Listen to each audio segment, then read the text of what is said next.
seek the blessings of Allah upon our noble Prophet sallallahu alaihi wasallam, upon his household, upon his companions, and all the followers of Nabiyyina Muhammad sallallahu alaihi wasallam till the last day. Today being the 27th day of Ramadan, 1445 years after the hijrah of our noble Prophet sallallahu alaihi wasallam from Mecca to Medina, which is equivalent to the 7th of April 2024 Christian era. We'll continue bi'idhnillahi ta'ala with the commentary on Suratu-Yusuf, which we have started some weeks ago.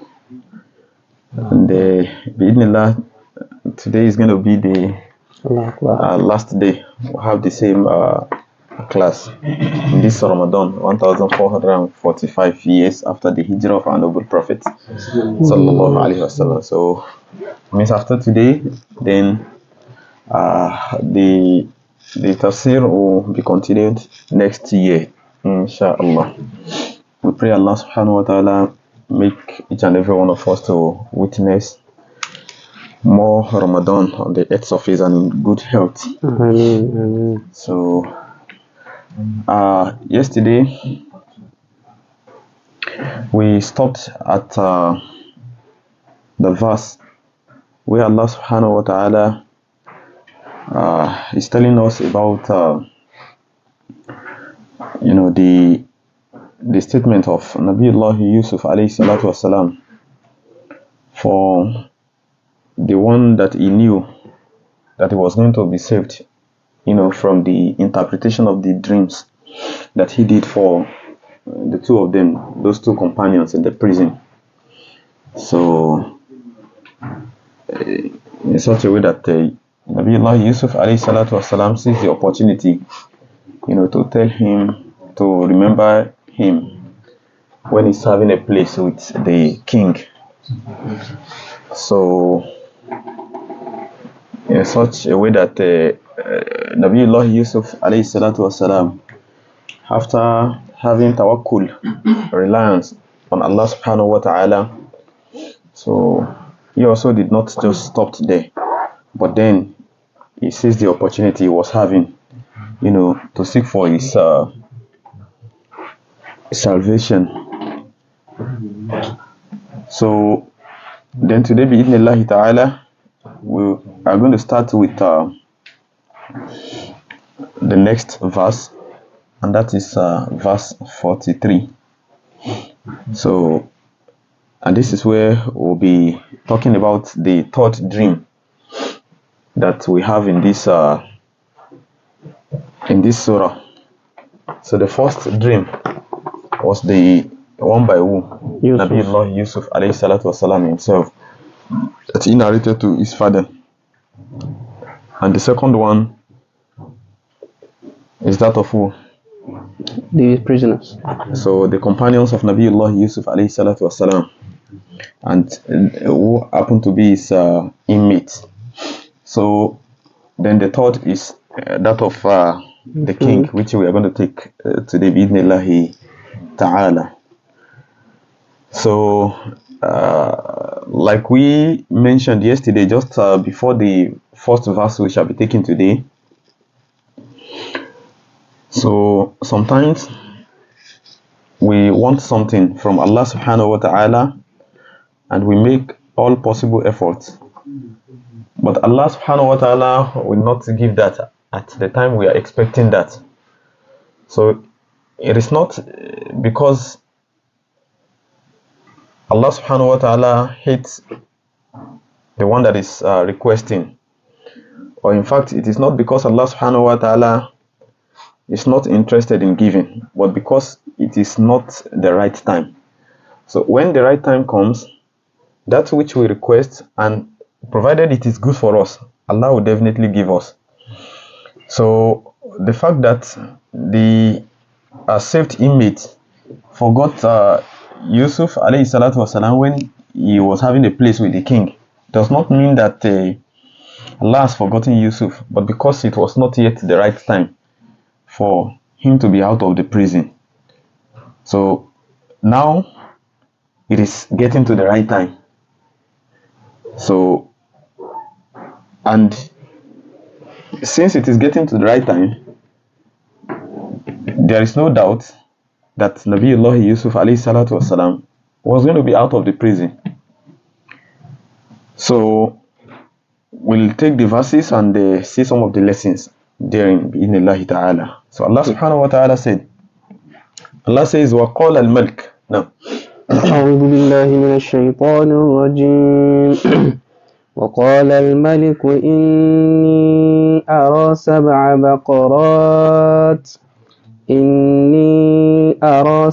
بقرات سمان يأكلهن سبع عجاف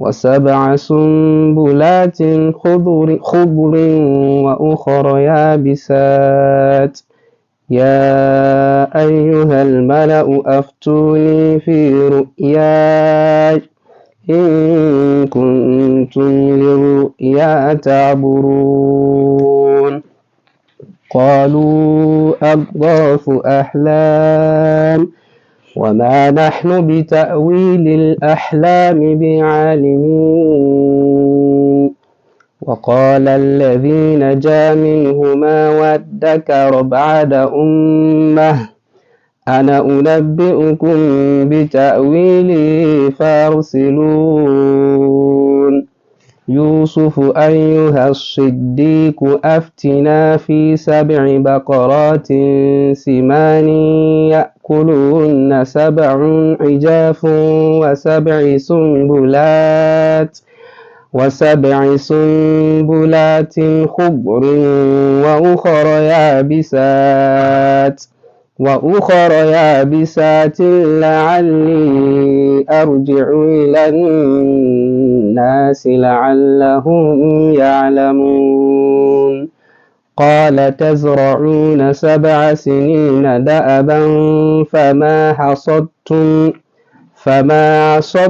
فذروه في سنبله إلا قليلا مما تأكلون ثم يأتي من بعد ذلك 7 شداد يأكلن ما قدمتم لهن إلا قليلا مما تحصنون ثم يأتي من بعد ذلك عام فيه يغاث الناس وفيه يعصرون وقال الملك ائتوني به فلما جاءه الرسول قال ارجع إلى ربك فاسأله ما بال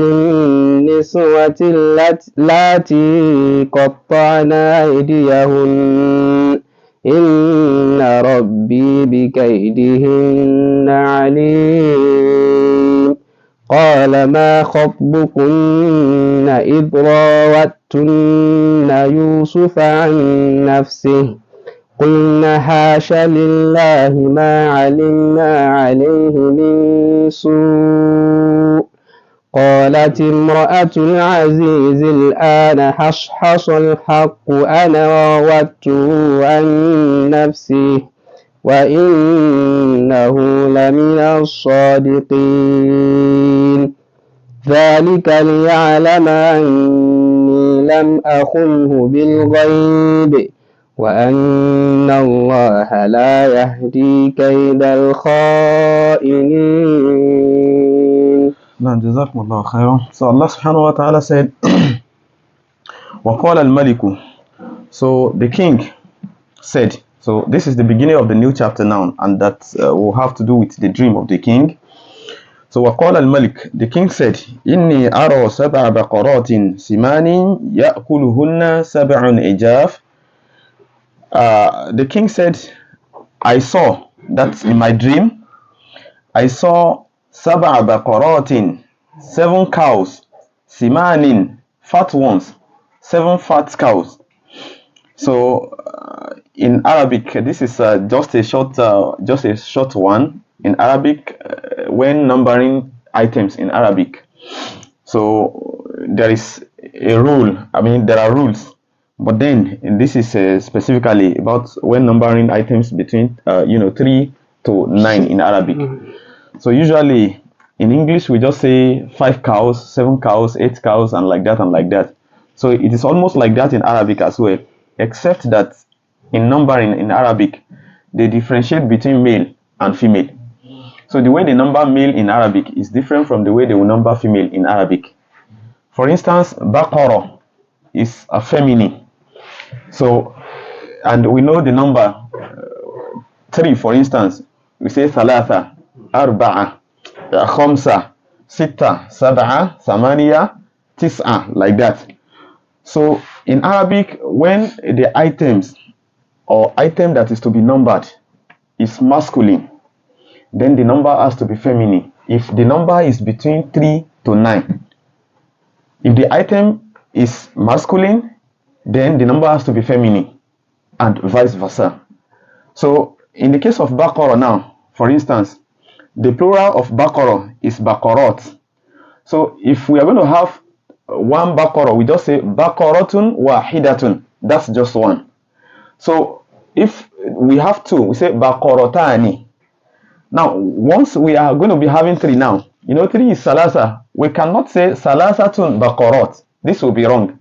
So because the item that we want to number is feminine now, so the number has to be masculine. So we cannot say Salasatun. It has to be Salathun Baqarat. So if we are going to have 4, we have Arba'un Baqarat. But suppose we have an item that is masculine. For instance, kettle. Kettle in Arabic is ibrik. The plural of it is abarik. So if we are going to number that, we say 1 kettle, we just say ibrikun, ibrikani. So by the time we are going to be having 3, we cannot say thalathu abarik because the item is masculine. It has to be thalasatun abarik.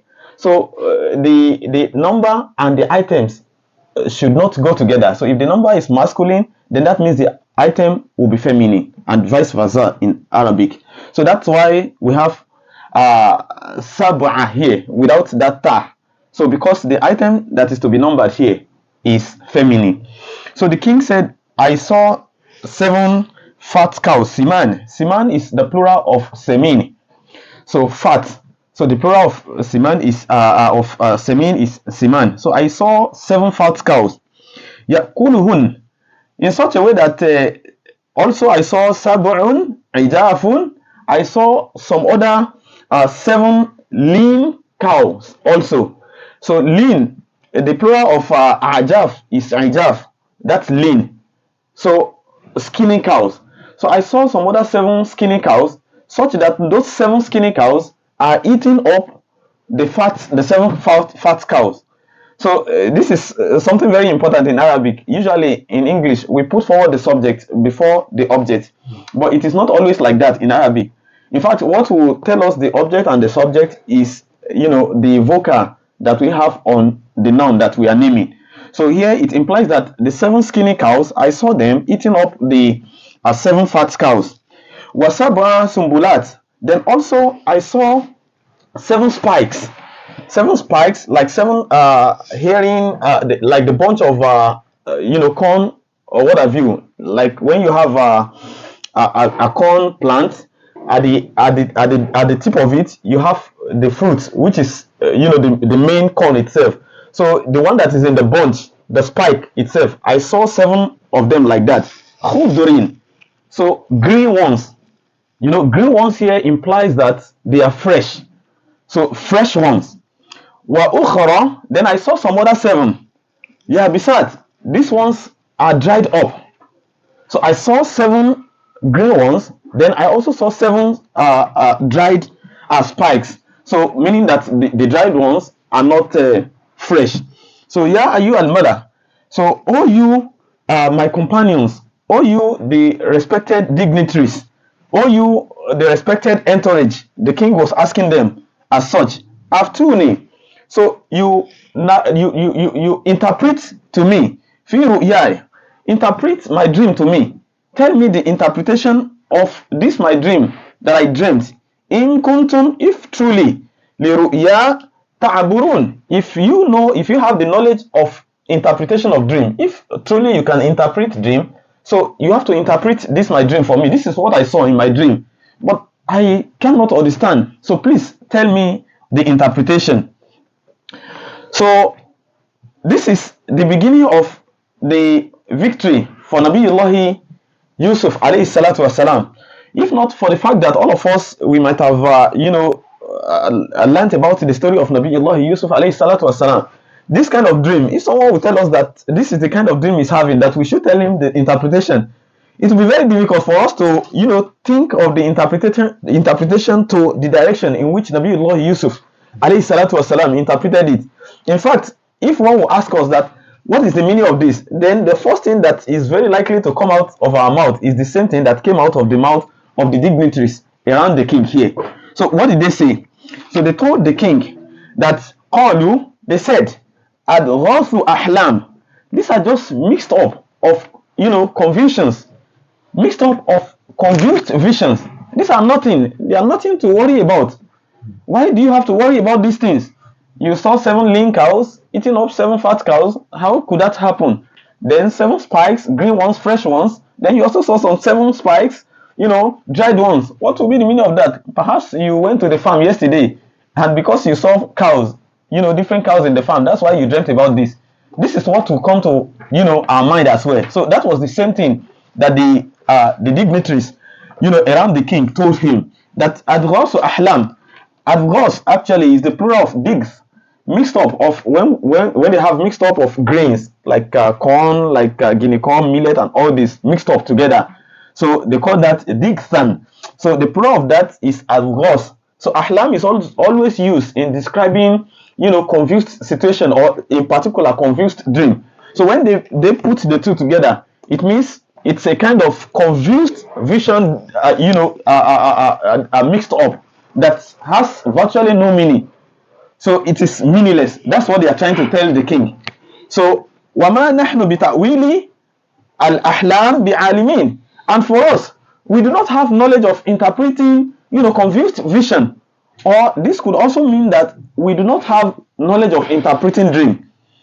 So from this verse, it clearly shows that those dignitaries around the king, do not understand the dream of the king. So, and for the fact that they do not understand the dream of the king, what was the first response, to the king? That was that the dream is nothing but a mix-up of confusion. Many a times we do this. When people ask us questions and we do not know, we try to, we try to humiliate the one that is asking the question. That what sort of question is this? This is nonsense. This is this. This is that. Because we do not know. This is a very wrong thing to do. Sometimes when someone does not know and is trying to ask, if you don't know, you don't need to confuse him. Just direct him to the one that knows. And if you don't know, just tell him you don't know. Then he can go further and ask some other people. Perhaps he's going to get solution to his problem. But by the time we discourage the person, so maybe that is going to lead him to success. We might have been an instrument for blocking his success, by not only answering his question, but by also, discouraging him from asking such questions. So a lot of the time people ask questions. If we don't know, we try to tell them we don't know politely.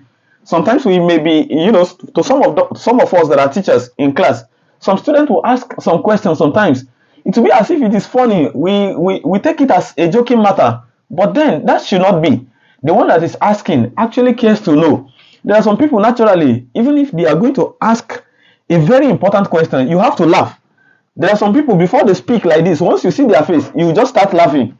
So the fact that they are that type does not mean that whatever they are saying is nonsense. Even if you feel that is nonsense to you, then that does not mean it is nonsense to the one that is saying it. You don't need to discourage him. So the dignitaries of the king here, the first thing they did was to discourage the king. That what you have dreamt about is nothing to worry about. Don't worry about it, which was very wrong of them.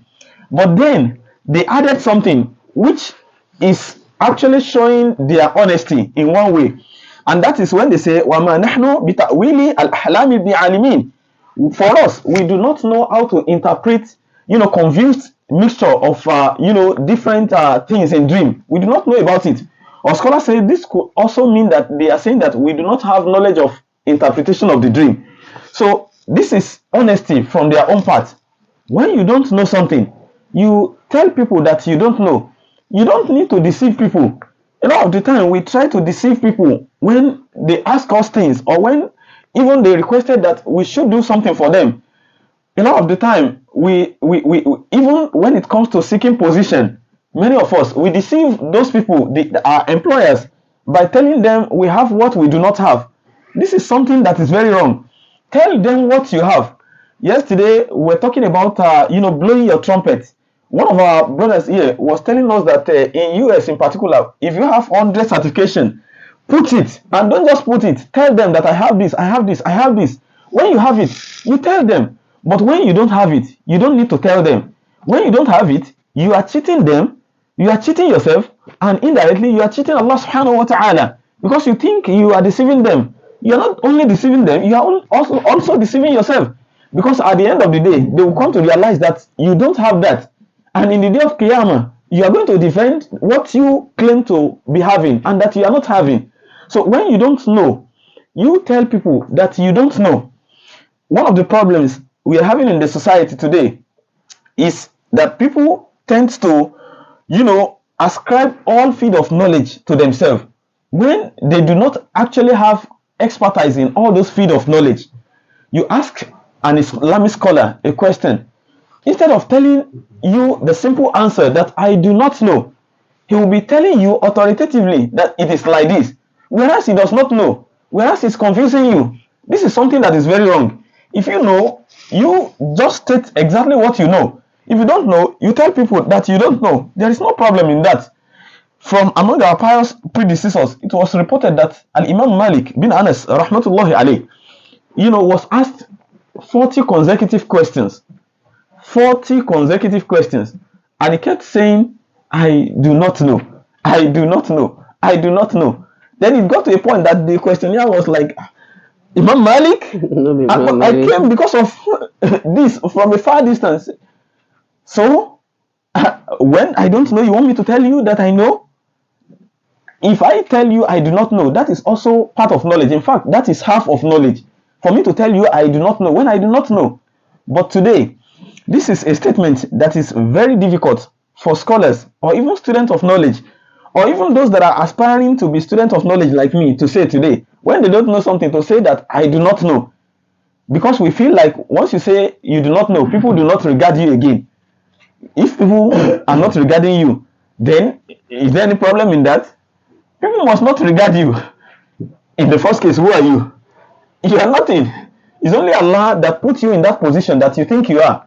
So don't think you are something. You are nothing. So you don't need people's regard to live. You don't need people's regard to enter Jannah. So just be honest in whatever you are saying. So this is honesty in their own part, telling the king that we do not know. So we do not have knowledge of interpretation of this kind of dream, or we do not have knowledge of dream interpretation. So, but then, because they stated this, perhaps because they stated this, the king did not just stop there. Because suppose they only, confused the king by saying that it is nothing to worry about, don't worry, we know, and this kind of dream is meaningless, maybe the king will not ask further, and perhaps they will not even know the interpretation, and it's going to affect them, because this is something very serious that is going to affect the whole city if it is not known at the right time.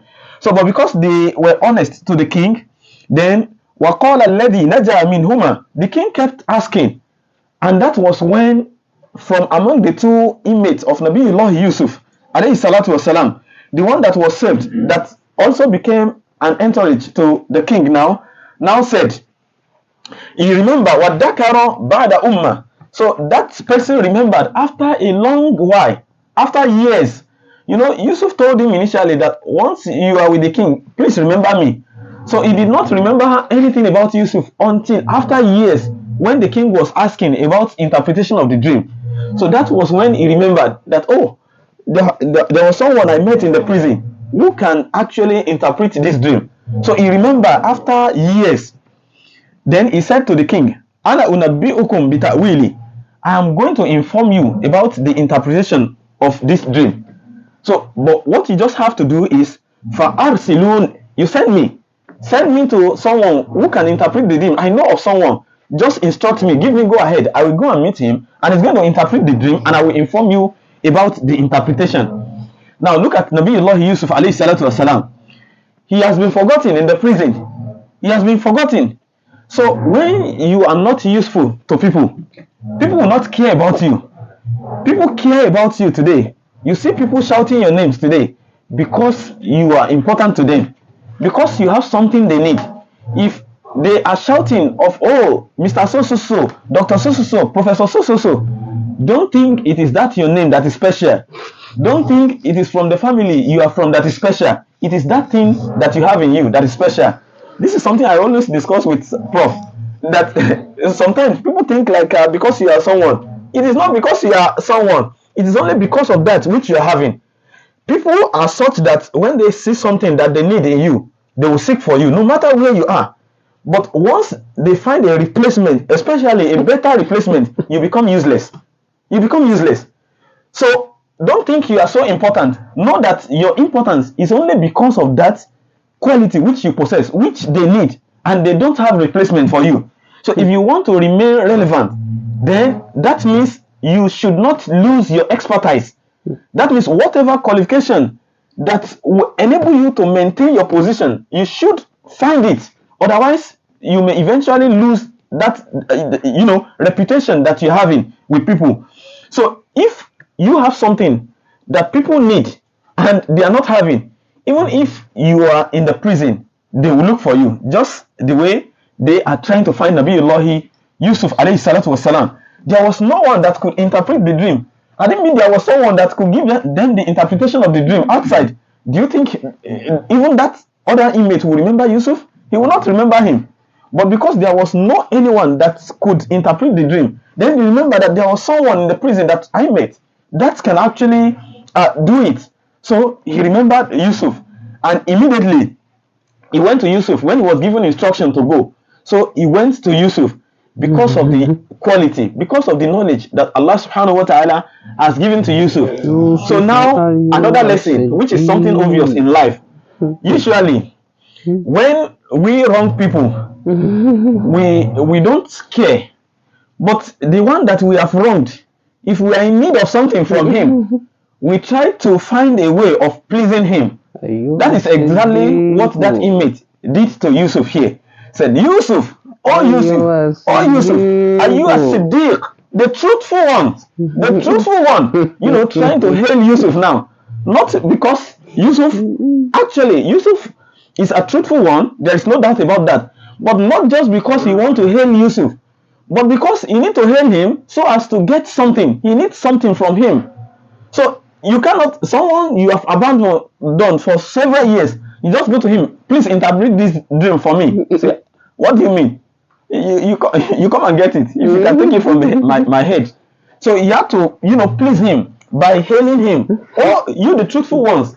So, and indeed, Nabiullah Yusuf alayhi salatu wasalam is truthful. Imagine this description, truthful ones. Actually, when they use a Siddiq, it means Kasratu Siddiq. When one is so truthful, I mean, not just the ordinary description of truthfulness, but truthfulness of the highest order. That is the one they describe as this. This is the same one they use in describing the Prophet sallallahu alaihi wasallam. This is the same one they use in describing Abu Bakr Siddiq radiyallahu anh. When people disbelieve in the Prophet sallallahu alaihi wasallam, when it was impossible, almost impossible, to find anyone that will believe in the Prophet sallallahu alaihi wasallam during Al-Isra wal-Mi'raj, Abu Bakr Siddiq radiyallahu anh believed immediately with no iota of doubt in his mind. So this level of truthfulness is the one this inmate used in describing Nabiullah Yusuf alayhi salatu wasalam. Anyway, obviously, to get the interpretation of the dream from him. So then he said to Yusuf that, are you a Siddiq, or you the truthful ones? Aftina, so give us the interpretation, tell us the meaning of this dream. So then he starts narrating the dream. Fi sab'in baqaratin, in 7 cows, simanin, fat ones, ya'kuluhun, that they were being eaten up by sab'un ijafun, 7 lean skinning cows, wa sab'in sumbulati, and also 7 spikes, khudrin, fresh ones, wa ukhara, and other ones, other 7 spikes, yabisat, that were actually dried up. La'alli, perhaps if you give me the interpretation, if you tell me the interpretation of this dream, I'm going to go back. I will go back ilanas, to people, la'allahum, so that they will know about the interpretation of this dream. So he narrated the dream exactly the way the king narrated the dream to them. So he narrated it to Nabiullah Yusuf alayhi salatu wasalam. But look at human being. This is human being. This is always human. You know, the easiest thing the best thing for him to have done is to tell him that the king dreamt that this, and he sent me to come and ask you for the interpretation. But where is the name of the king here? Did he even mention who dreamt? No. So initially he abandoned Yusuf as against, the request. Now he tried to hail him to get the interpretation of the dream. Now imagine another kind of, misdeed here. Trying to hide the truth of who actually dreamt, so as to remove the importance attached to that dream. Because once Yusuf is aware that it is the king that dreamt, perhaps he will be happy that, yes, I'll be out of the prison. Tell the king to come himself, or take me to the king himself. So he did not tell that. He only told him that this is the dream, and I want you to interpret the dream for me. So that once you interpret the dream for me, I will take the information to people, and people will know, not even the king. I will take it to people, then people will be aware of it. That is human being. You try to, do a certain favor for them, so that you want them to also have means of livelihood. They try to do as if they appreciate you. But once they get to that position, they forget about you. In fact, if care is not taken, they will even block your own way of getting to, the promised land. That is human being. But then, the fact that people are doing this does not mean that you should be wicked yourself. This is the lesson we are going to learn from the response of Nabiullah Yusuf alayhi salatu wasalam. If I were you, maybe the first thing I would tell him is, now you remember that you have to come here. I don't know about the interpretation of the dream. You can go elsewhere. I don't care. But Yusuf did not do that.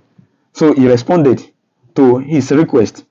So then Nabiullah Yusuf alayhi salatu wasalam said, call. He said, Tazra'un. Immediately, he started with the interpretation of the dream without even wasting time.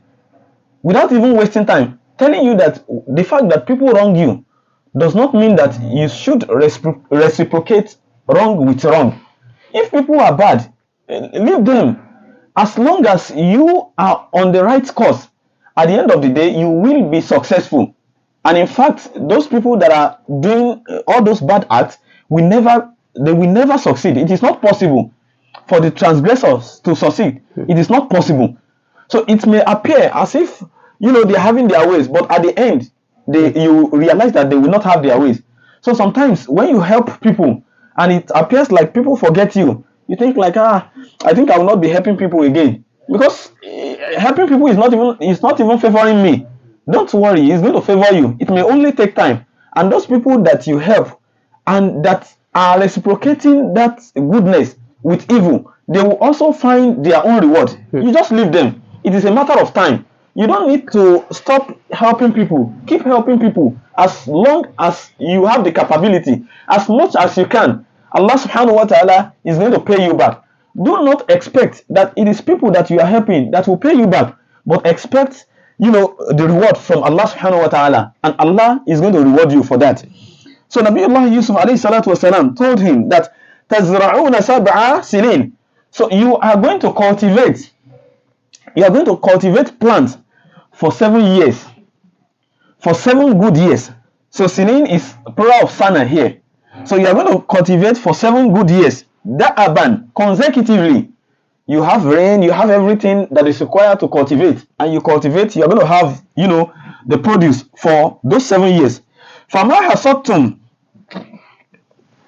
whatever you have, harvested from your cultivation, fadharu'u fi sumbulihi, just leave it in the spike. Don't remove the seeds from the bunch. Leave it there like that in order to preserve it. Don't remove it so you don't waste it. Leave it in the spike like that. Illa qalilan mimma ta'kulun, except little that you are going to feed on, the little that you are going to eat. Those are the ones that you should remove. The other one, leave it there. Don't remove those other ones, so as to store these things. Now, Nabiullah Yusuf alayhi salatu wasalam is interpreting the dream, and because the dream has to do with a problem, he's also giving the solution immediately to the problem. So when you have solution to people's problem, it is not appropriate for you to hide the solution because you want to, feed on people's sweat. It is not appropriate for you. Whatever Allah has written for you of goodness will come to you. You don't need to cheat people before you have whatever Allah has written for you. Even if you try to cheat them, still you will not get beyond what Allah has written for you. So Nabiullah Yusuf alayhi salatu wasalam is interpreting the dream for them, and because the dream has to do with problem, he's also giving them the solution at the same time. I believe the agriculturalists among us will have understood the importance of this kind of solution that Nabiullah Yusuf alayhi salatu wasalam is given. At least the one we know is, Shiloh in the olden days that they use in storing maize and all this. Silo, thank you. A silo. So they don't remove the seed from the bunch before putting it into the silo. So it will be kept there for preservation purpose. So Nabiullah Yusuf alayhi salatu wasalam is giving them the solution to the problem that comes as a result of the dream. So then he said, ثُمَّ يَأْتِي مِنْ بَعْدِ ذَلِكَ, then it is going to come after that, after those first 7 years. Sab'un shidad. So 7 difficult years. You have some other 7 difficult years. يَأْكُلْنَا مَا قَدَّمْتُ لَهُنْ. So you are going to, eat whatever you have stored in those 7 previous years. So there will be 7 years of difficulties that you will not have opportunity of cultivating. Even if you cultivate, you will not be able to have any reasonable harvest. So whatever you have stored in the previous years, those are the things you are going to, feed on. So because at that time, whatever you are cultivating will not come forward. Illa qalilan mimma tuhsinun, except for the little that you have stored previously. So those little which you have stored previously, those are the ones you are going to feed on. Then immediately again, when Yusuf told them about this, which is the main problem, the first 7 years, that's not 7 years of problem. But the next one, which is the problem, he gave them the solution even before telling them about the problem. Now, immediately, he gave them good news again. Good news again. Then he said, ثُمَّ يَأْتِ مِنْ بَعْدِ ذَلِكَ. Then after those 7 years again, that's the first 7, the second 7, is going to come after that again. Amun, a year. Fihi, in which, in that year, yughathun nas, there will be abundant rain for people. There will be abundant rain in the land. So wafihi ya'sirun, and in that year you will be able to cultivate so that you have produce that you will be able to press. You will be able to extract juice, extract wine from in those 7 years. So imagine Nabiullah Yusuf alayhi salatu wasalam told them about the interpretation of the dream, the first part, the second part. Now he gave them glad tidings. Where did he get this? From the dream? No. From the knowledge that Allah subhanahu wa ta'ala has given him. Because there is nothing, to show that there will be another 1 year, that there will be abundant rain for people here. There was nothing to show that. But obviously, one will reason logically that the first year, there will be abundant rain, people will be able to cultivate. After that, there will be 7 years of hardship. Then after hardship, the next year will be what? Ease. So obviously the next year there will be ease. So that is the glad tidings that Nabiullah Yusuf alayhi salatu wasalam gave them afterward. So, and the inmates went back to the king, to tell the king about the interpretation that that Nabiullah gave him. That's Yusuf alayhi salatu wasalam. So when he narrated when he narrated the interpretation to the king, waqala al-malik, then the king said, "Ituni bi." So you bring him for me. Bring him for me. Let me see him. Who is that wise man? Let me know the wise man. Go and bring him for me. So it's a messenger was sent to Nabiullah Yusuf alayhi salatu wasalam. Falamma ja'ahu rasul. So when the messenger approached Nabiullah Yusuf alayhi salatu wasalam, call. So to tell Nabiullah Yusuf alayhi salatu wasalam that the king is inviting you to come. He wants you to come. Someone that has been in the prison for several years, he should be happy to leave the prison.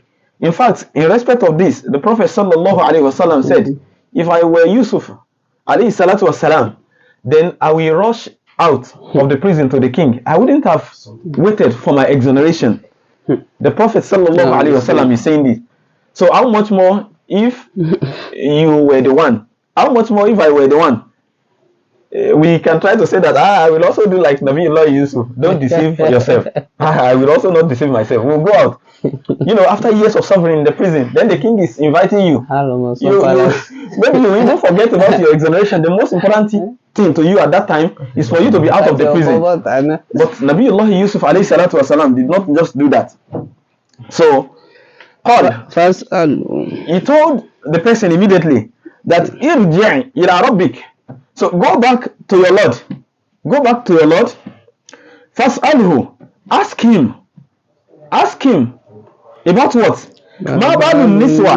What happened to the women? So those women, allati qata'na aydiyahun, those ones that cut their fingers in the first place. Ask them for the reason why they did that. Ask your king, your Lord. Ask him to find out, to investigate those women. Why did they do that? What was the point Nabiullah Yusuf was trying to prove here? He was trying to prove his innocence. It will have been easy to mention the name of that woman that actually caused that. But he did not do that. Why? To protect her dignity. He did not mention the name of the husband who happened to be his Lord. Why? To protect their dignity. So even when they have wronged Yusuf alayhi salatu wasalam, still he did not forget about their goodness. So when someone has been good to you, you should not forget, no matter how little that level of goodness is. Don't forget. It is a foolish one that will forget about the goodness that someone has done to him. If someone has been good to you in one way, then don't forget that goodness. When you do that, you become an ingrate. You become an ingrate. The fact that someone that is good to you will not wrong you tomorrow, will wrong you tomorrow, does not mean that when that person wrong you, you should not forget about the goodness. In fact, when the person wrong you, that goodness should be something that will like a kind of settle your mind that okay, anyway, he has done something good for me before. Not capitalizing on the wrong. That's how could he do this? How could he do this? Why this? Why that? No. When someone has been good to you previously, always remember that. That was what exactly Nabiullah Yusuf alayhi salatu wasalam did here. He did not even mention the name of the woman.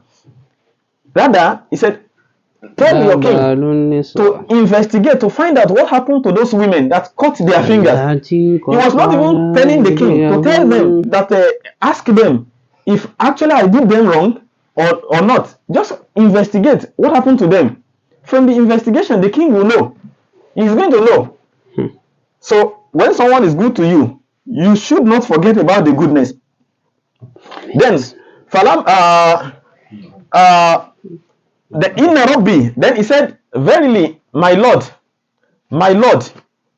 Scholar says my Lord here could mean his previous Lord. That's the one that bought him, who happened to be the husband of that woman, Al-Aziz, the chief minister.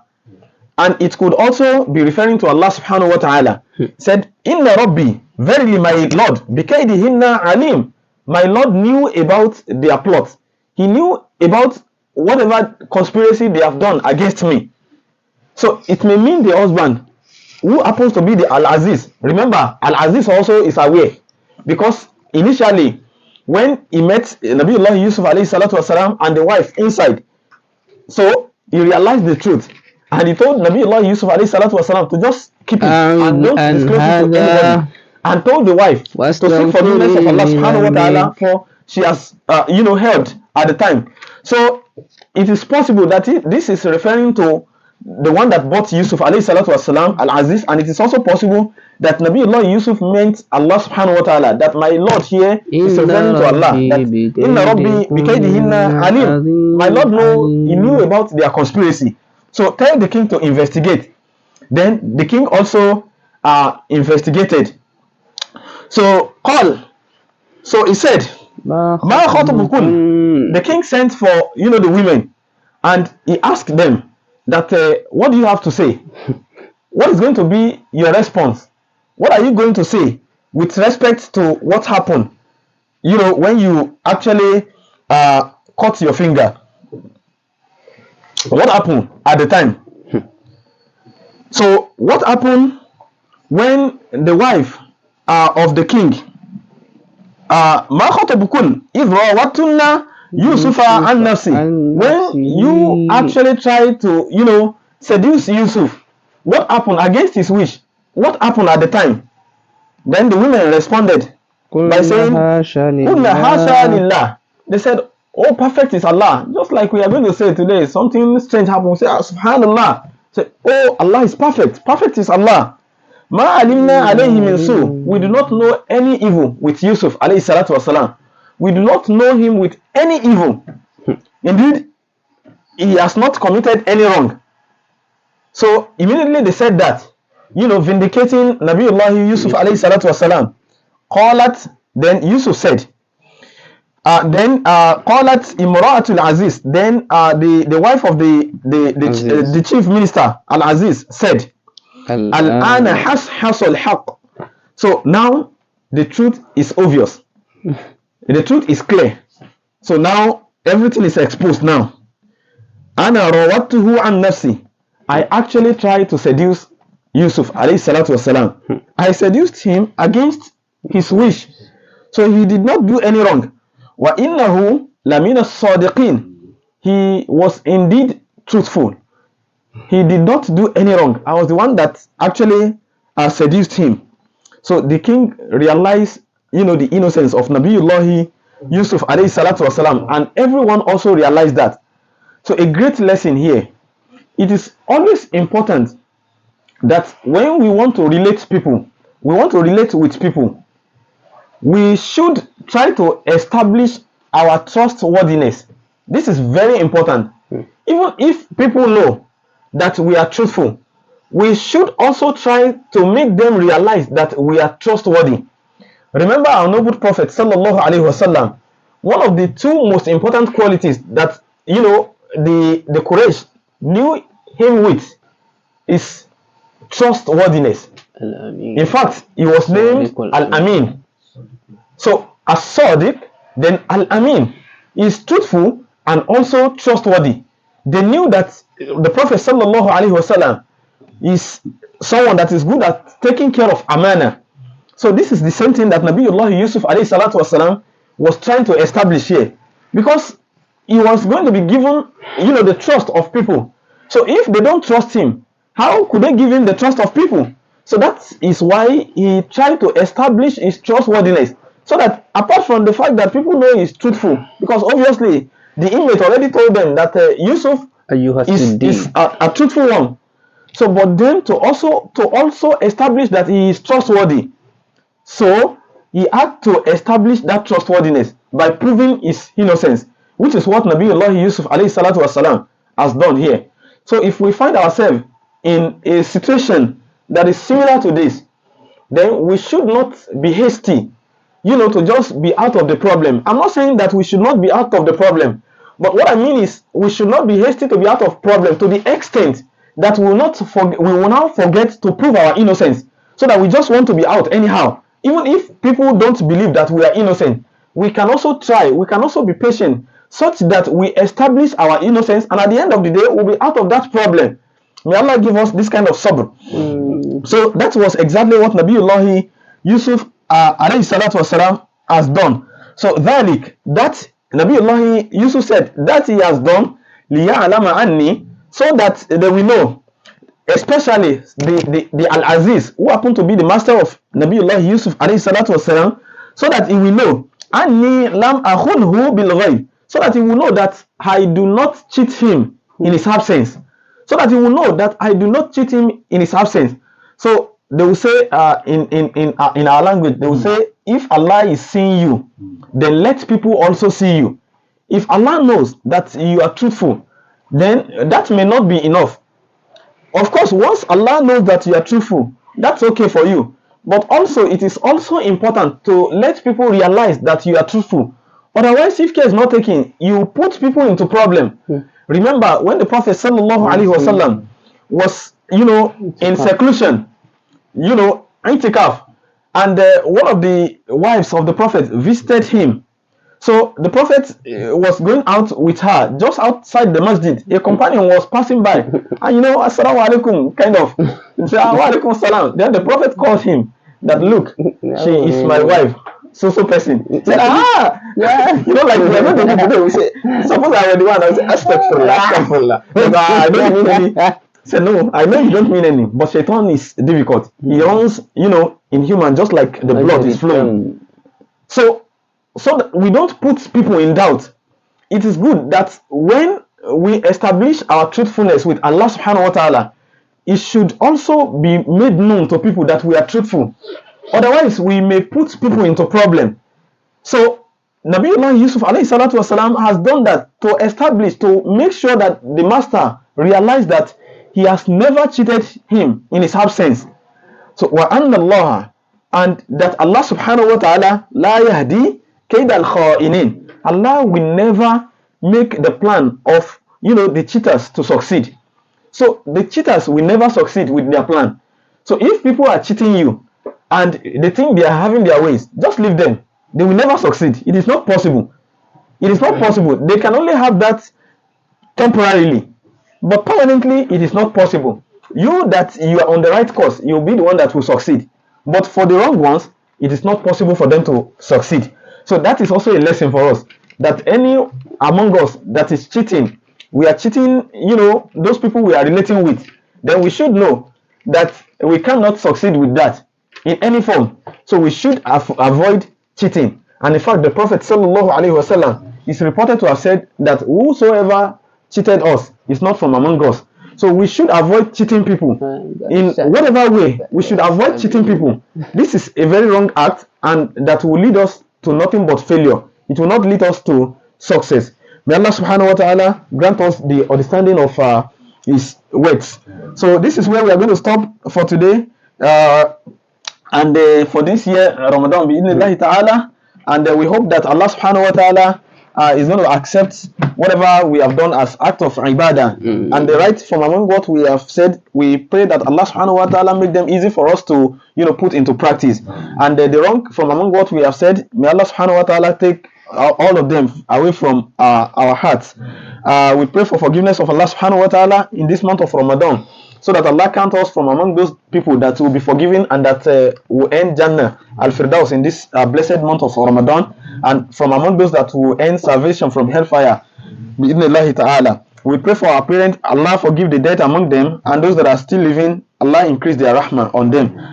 We are going to stop here. Subhanakallahumma bihamdik, ashhadu an la ilaha illa ant, astaghfiruka wa atubu ilayk. And once again, I